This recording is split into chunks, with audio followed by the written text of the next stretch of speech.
Hello, this is a teacher feedback on the homework. How does Oscar Wilde present the character of Lord Henry or Dorian Gray in the first couple of chapters of the book?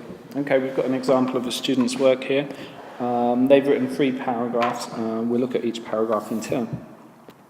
Okay, first of all, we have a fairly clear topic sentence. They're talking about how Dorian is an influence on artists. The first paragraph is dealing generally with his physical appearance. So that's set out very clearly. And we're given a number of examples. So we've got how Dorian was a motive in his art. It's always good to have words like furthermore, so that we're not just resting on one example, but that students are offering more than one example to sort of put across the case. And so we have how he's referred to as a Narcissus.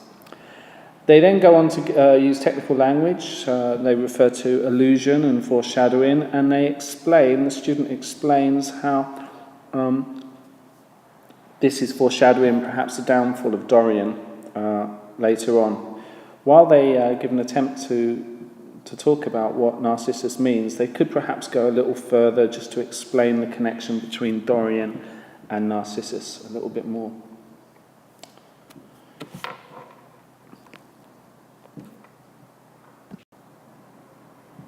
Okay, the second paragraph, we've got a nice clear topic sentence again.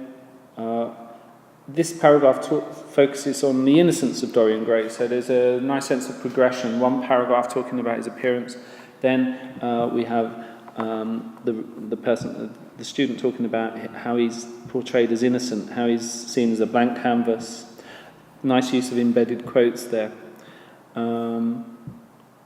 They make an interesting point about how Dorian is easily influenced because he hasn't had people to shape his character beforehand.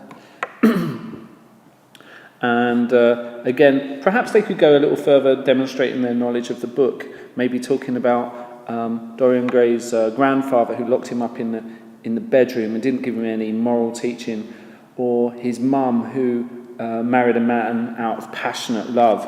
And again, we've got the connection with Dorian, his passionate purity. Maybe some connection could have been made with his heritage, a theme very important to Victorians. But this is a well-developed paragraph. Again, lots of embedded quotes. He gazed at the shadow of his own loveliness. The student is making a connection between this Narcissus character and showing how he's beginning to change and become moulded into someone who's absorbed by self-love. The final paragraph again gives a clear topic sentence. Now we're dealing with the idea of how Dorian is now jealous of the painting and the effect that this has on him. So we've moved from his appearance to how he's beginning to be changed, and now how he's easily influenced. And the student writing this draws in other allusions and the use of illusion in the book to both Dr. Faustus and Narcissus that's mentioned earlier. And they explain the link between Dorian making a Faustian pact to sell his soul to remain young, and they're making the link between how Dorian has been manipulated and how he's moved away from that pure and innocent stage to becoming someone whose fate is going to be foreshadowed.